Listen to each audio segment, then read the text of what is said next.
আলাইকুম প্রিয় দর্শক, Sabina health and tasty food কিচেনে সকলকে স্বাগত জানাই। আজ আমি একটি বাদামের লাড্ডু রেসিপি নিয়ে এসেছি। বিভিন্ন রকম বাদাম দিয়ে তৈরি এনার্জি গিভিং লাড্ডু। এখানে আমি আমার শাশুড়ি মার ছবিটি দিয়েছি। উনি এই কিছুদিন আগে 1 মাস 20 দিন হলো ইন্তেকাল করেছেন। এই জন্যই আমি কোনো রকম ভিডিও ছাড়তে পারিনি। আর আপনাদের কাছে অনুরোধ রইল আমার শাশুড়ি মার জন্য দোয়া করবেন যেন উনি জান্নাতবাসী হন। এরপরে আমি এই রেসিপিটি বানানোর জন্য দেখুন এখানে বিভিন্ন ধরনের বাদাম নিয়ে নিয়েছি। এখানে 100 গ্রাম কাঠবাদাম নিয়েছি, মানে আমন্ড। আর নিয়েছি 100 গ্রাম আখরোট। দেখুন ছাড়ানো আছে আখরোটগুলি। 100 গ্রাম আখরোট নিয়েছি। আর নিয়েছি 100 গ্রাম চার মগজ, মানে ওয়াটারমেলন সিড। এগুলো বাজারে অনায়াসে কিনতে পাওয়া যায়।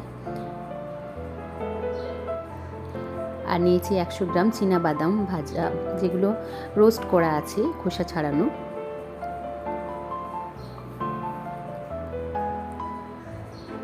আর নিয়েছি 100 গ্রাম গমের আটা, যেগুলো আমরা রুটি বানাই, সেই গমের আটা নিয়েছি। পিওর গমের আটা নিয়েছি 100 গ্রাম। আর দিয়েছি ঘি, এখানে 50 গ্রামের মতো ঘি নিয়েছি। ঘিটা কিন্তু অবশ্যই দিতে হবে, দেশি ঘি। আর নিয়েছি গুড়, এখানে আমি 150 গ্রাম গুড় নিয়েছি, যেটাকে জাগরি বলা হয়। এরপর আমি এটিকে, এই সমস্ত উপকরণগুলিকে আমি দিয়ে একটি লাড্ডু বানাবো। যে লাড্ডুটি আমার ছেলের এবং আমাদের বাড়ির সকলের খুবই প্রিয়। এরকম কাঠবাদাম আমার ছেলেকে প্রত্যেক দিন আমি 4টা করে সকালবেলায় রোস্ট করে খাওয়াই, আর 2টো আখরোট দিয়ে। তো ও সবসময় এগুলো খেতে পছন্দ করে না, তাই মাঝে মধ্যে এই সমস্ত কিছু দিয়ে আমি একটা লাড্ডু বানিয়ে দিই, যেটা খেতেও খুবই টেস্টি হয়। দেখুন এখানে কড়াইয়ের উপর, আমি গ্যাসের উপর একটা কড়াই বসিয়ে নিয়ে কড়াইটা গরম করে নিয়েছি। এরপর আমি একে একে বাদামগুলো ভেজে নেব। এখানে আমি আমন্ডগুলোকে টুকরো টুকরো করে নিয়েছি, তাই এটা হালকা ভেজে নিচ্ছি। এর উপর আমি দিয়ে দেবো চার মগজ, মানে ওয়াটারমেলন সিড, সেগুলো হালকা আমি রোস্ট করে নেব। খুব বেশি ভাজার দরকার নেই, সামান্য ভাজলেই হবে। আমার শাশুড়ি মা অনেকদিন যাবৎ শরীর অসুস্থ ছিলেন আর হসপিটালাইজ ছিলেন। এই কারণে আমি কিন্তু কোনো রকম ভিডিও আপলোড করতে পারিনি। এই ভিডিওগুলো আমি আগেই বানিয়ে দিই। গ্যাসের ফ্লেমটা কিন্তু এই পর্যায়ে কমিয়ে রাখতে হবে। গ্যাসের ফ্লেম কিন্তু একদম বাড়ানো চলবে না। আমার এই রেসিপিগুলো যদি আপনাদের ভালো লেগে থাকে তাহলে রেসিপিগুলো অবশ্যই লাইক দেবেন আর আমার চ্যানেলটি সাবস্ক্রাইব করবেন। এরপর আমি দিয়ে দিচ্ছি চীনাবাদাম, খোসা ছাড়ানো যে চীনাবাদামগুলি। আমি এগুলো রোস্ট করাই আছে, ওই জন্য সামান্য একটু রোস্ট করব।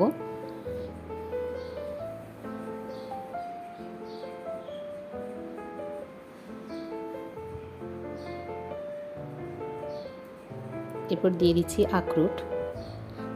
এরকম খোসা ছাড়ানো আখরোট বাজারে কিন্তু কিনতে পাওয়া যায়। আমি 250 গ্রামের প্যাকেট কিনে নিই, তার থেকে আমি 100 গ্রাম নিয়ে এই লাড্ডুটি বানানোর জন্য এখানে ব্যবহার করছি।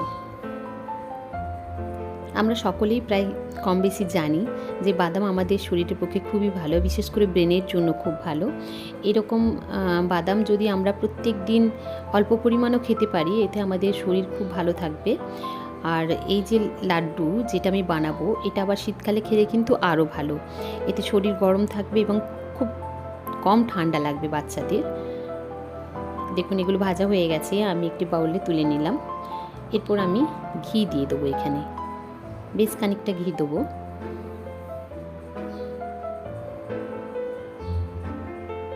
এখানে আমি 50 গ্রাম দেশি ঘি পুরোটাই ব্যবহার করছি।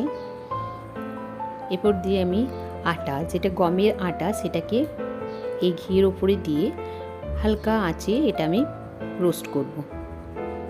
এটা কিন্তু অনবরত নাড়তে হবে, তা না হলে নিচে লেগে যাবে।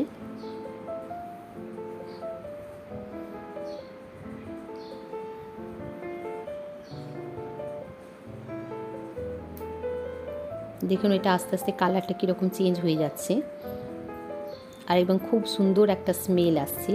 গন্ধটা এতটাই ভালো লাগছে, ঠিক মনে হচ্ছে যেন এখানে আমি হরলিক্স জাতীয় কিছু একটা ভাজছি।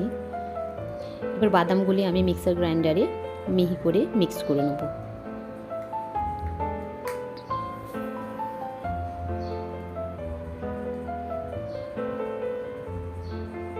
দেখুন এটা মিহি করে আমি মিক্স করে নিয়েছি। এটা কিন্তু শুকনোই থাকবে, এতে কিন্তু কোনো রকম জল ব্যবহার করা চলবে না। আর এই রকম মিক্স করতে হবে।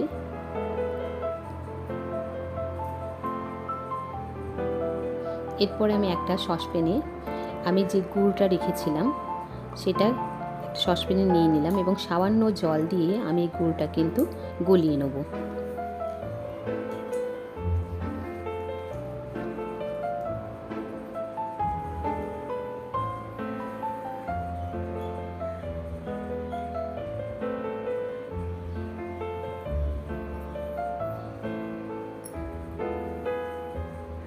কম আছে এই গুড়টাকে ভালো করে গলিয়ে নিতে হবে।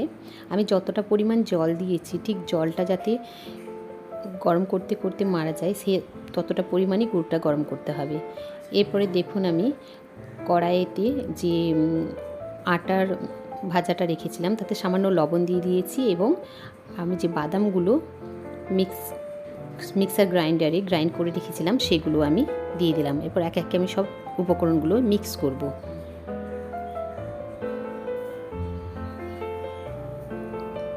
এরপর গলিয়ে রাখা গুড়টিও আস্তে আস্তে মিশ্রণটির উপর দিয়ে আমি মেশাতে থাকব।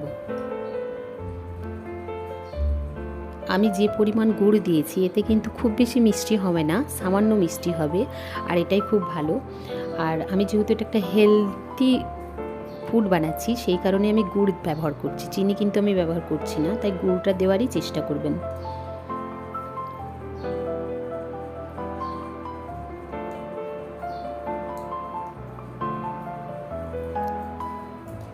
এখানে 150 গ্রাম পরিমাণ গুড় কিন্তু পুরোটাই লেগে গিয়েছে।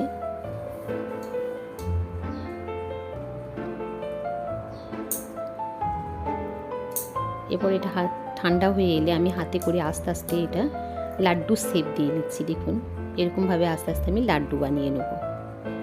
আর এই লাড্ডুগুলি আপনি বহুদিন যাবৎ সংরক্ষণ করে রাখতে পারবেন, কোনো রকম খারাপ হবে না। দেখুন এরকম শেপ দিয়ে আমি লাড্ডু বানিয়ে নিচ্ছি।